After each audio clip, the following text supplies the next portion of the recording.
Okay, really good team win today. Really proud of the guys. I thought they did a really good job preparing this week. Talked about being the hardest Tuesday we've had. Very physical Tuesday and Wednesday practices. Challenge to prepare like we were playing the best team in the world and really get better individually and in our three phases of the game. So outside of our penalties in the first half, I thought that our guys did a great job. I thought they responded at halftime to a very critical conversation and talk about the penalties, and I thought they fixed it. And a lot of that had to do with the leaders stepping up. So good team win, historic day. I mean, we just saw so many things happen today. You know, been playing for 124 years here, and we watched the most touchdown passes ever in the history of a game.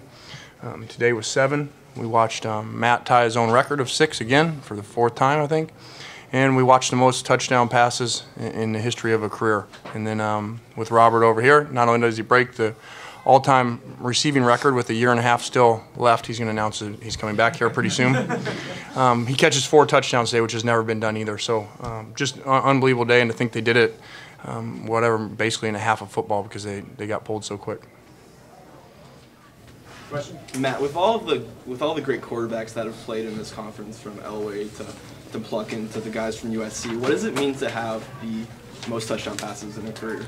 It's special. It's definitely an honor to be named with guys like that, and I'll take credit, but I mean I've been here for 4 years, so hopefully we put some production during all those 4 years. But it's a special day to be able to celebrate it with Robert and all the guys on the team. The offensive line and wideouts have done an unbelievable job, and Coach Kiffin with the play calling. So it's very, very special to me to be able to represent USC in that manner. Coach, next 5 games, is that considered the true test of the season? Well, we're not looking at it that way. 1 week at a time. We had a challenge this week to come in here as a heavy favorite and make sure that we played really well, and I thought our guys did that. And now we got to go out of LA for the last time of the year, going to a place that obviously we're going to have a heat factor with the noon kickoff and a great offense, one that I think runs as many plays as anybody in the country. So we're going to have to go back to work and have a great week of preparation and get better. What did you say to them on the sideline there right before you guys went in at halftime? What was that conversation about? Yeah, just really it was about Trojan football, and we weren't doing that. We looked really undisciplined, and it looked really bad. And I felt bad for our fans. I felt bad for our former players. We talk all the time to our guys about all our players that love watching these guys play. And we get texts from those guys all the time, and then to go out like that, it just looked really bad, and it was also taken away from a really special day. Robert, when you think about the same thing, Dwayne Jarrett and Steve Smith and those type of names, and know you're right there above them, what does that mean for you, especially being a local Southern California young man? I grew up watching all those receivers ever since I understood USC football. Growing up and seeing them play, as I accomplish what I did today, I don't see myself above them. I just see myself being a part of them as an elite group. But I just feel like I'm following their footsteps to be a great receiver at USC, and Marquise is right next behind me. Matt, what did you see when you checked off? Did you go from a run to a pass, 1, and then 2? What did you see to make you check off for the touchdown pass? It was actually a play that had a run and a pass already in it. I could do either, but they were playing. It was either cover 0, cover 1, where they were pressing all the outside receivers, and they loaded the box to where it wouldn't have been a good run play. So it was just a last-second check that we've done a lot in practice, and guys knew what to do. It was a real quick check, and they heard the signal and got it out, I think with 1 second left or something like that. So glad they all knew what to do, and just put it up for Robert, and there's history. Lane, going with the no-huddle today, was that something that you have wanted to do all season, or you felt like maybe it was a good idea to kind of kickstart the offense?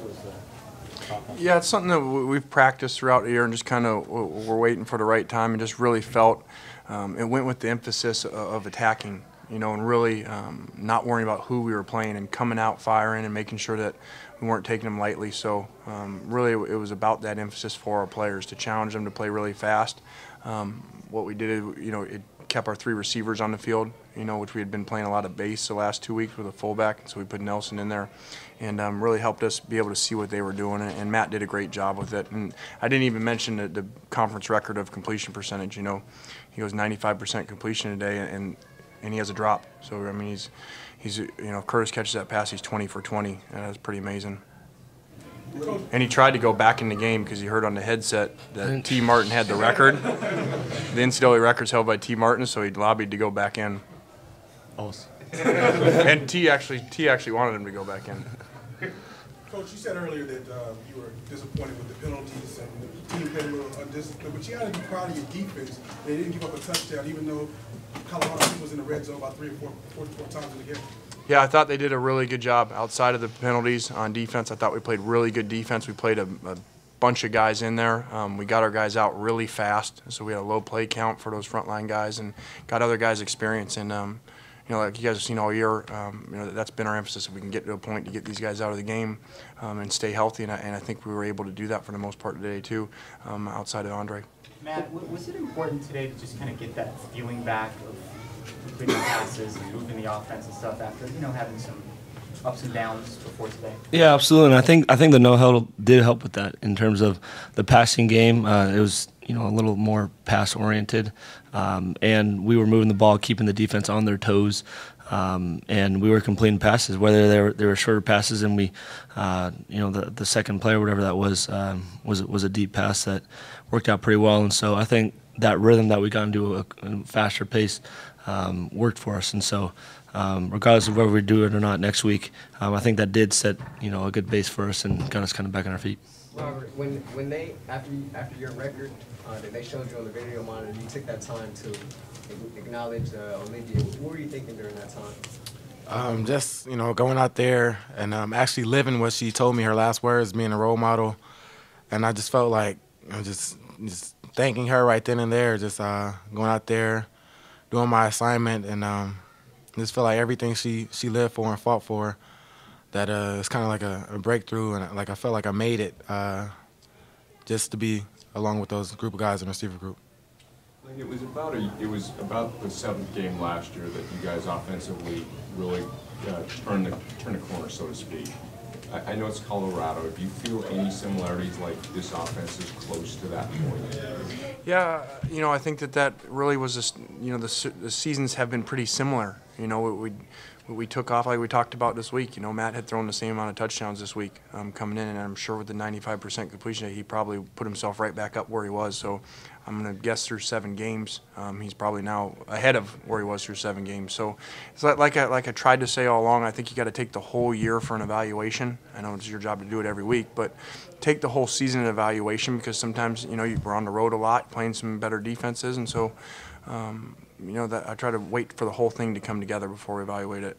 And I think this is another example, just like the year before. Matt, did you have any idea that there was going to be that video tribute on the board? And as it was happening, what were you thinking and feeling? No, did not expect that at all. And I'm surprised when I looked up and saw Matt and Carson up there, and then the rest of the LA sports figures, and that was pretty special to be recognized by them. The best in the business at what they do, and them being hometown LA residents as well.